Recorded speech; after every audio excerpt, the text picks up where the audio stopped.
அசத்தலான பேச்சாளராக anchoring and public speaking பயிற்சி பட்டறை ஜூலை 9 முதல் நேரடி மற்றும் இணைய வழி வகுப்புகள். தொடர்புக்கு 7388824242. இந்தியாவில் 2019 ஆண்டு முதல் 2021 ஆண்டு வரை சுமார் 13% குழந்தைகள் குறை பிரசவத்தில் பிறந்ததாக தகவல் வெளியாகியுள்ளது.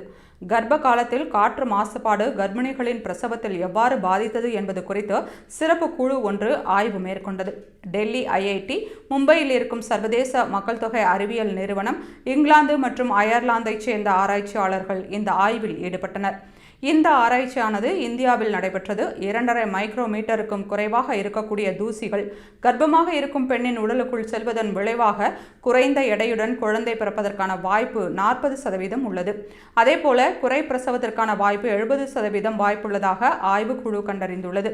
2.5 மைக்ரோமீட்டருக்கும் குறைவாக இருக்கும் நுண்ணிய துகள்கள் தீங்கு விளைவிக்கும் காற்று மாசுபாடுகளில் ஒன்றாக கருதப்படுகிறது.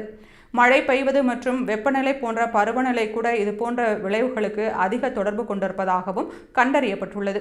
இந்தியாவின் வட மாநிலங்களில் இருக்கும் குழந்தைகள் காற்று மாசுபாட்டால் அதிகம் பாதிக்கப்பட்டுள்ளனர் என்பது ஆய்வில் கண்டறியப்பட்டுள்ளது.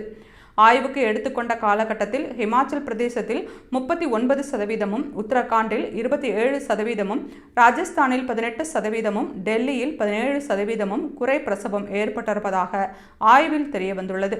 குறைந்த எடையுடன் குழந்தைகள் பிறப்பது அதிகபட்சமாக பஞ்சாபில் 22% இருப்பதாக ஆய்வில் தெரியவந்துள்ளது.